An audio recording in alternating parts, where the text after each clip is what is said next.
Magandang umaga po sa lahat. Tayo nagbabalik dito sa ating Muntin Channel para mag-discuss ng coins. Ayan.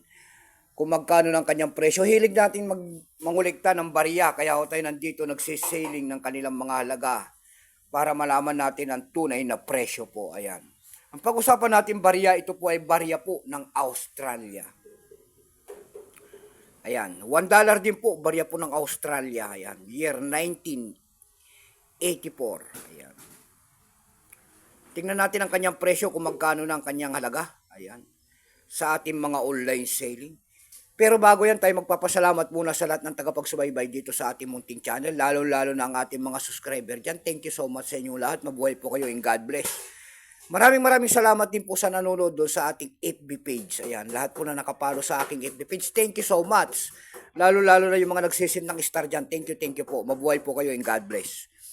Yun naman po, hindi pa po nakapag-subscribe dito sa ating Munting Channel. Anyayahan ko lang sana kahit malaking tulong na po ubagay sana ang inyong magagawa tulad ng pagpindot ng ating subscribe button, like and share.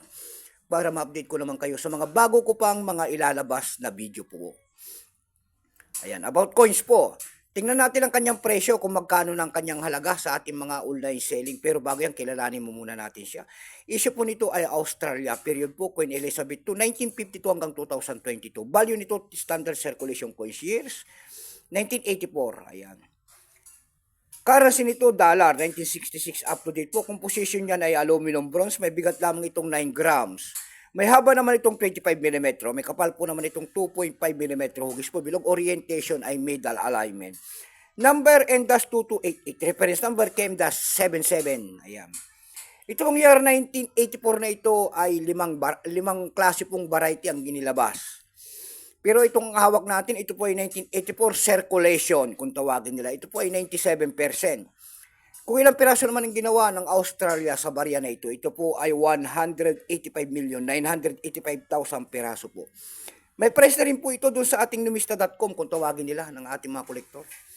Yung kanyang extra fine ay 89 na, yung kanyang almost uncirculated ay 89, uncirculated ay 130 pesos. Dago naman tayo sa kanyang mga presyo, ayan, sa ating mga online selling. Ayan, doon sa ating eb.com, meron tayong nakita nagbebenta nito ng $11.95. Nasundan po yan ng $5.49. Yung pinakamababa po ay $2 na. Dako naman tayo sa Carousel PH, pangalawang website. Sa Carousel PH naman po, meron tayong nakita nagbebenta nito ng 150 pesos. Nasundan po yan ng 120 pesos.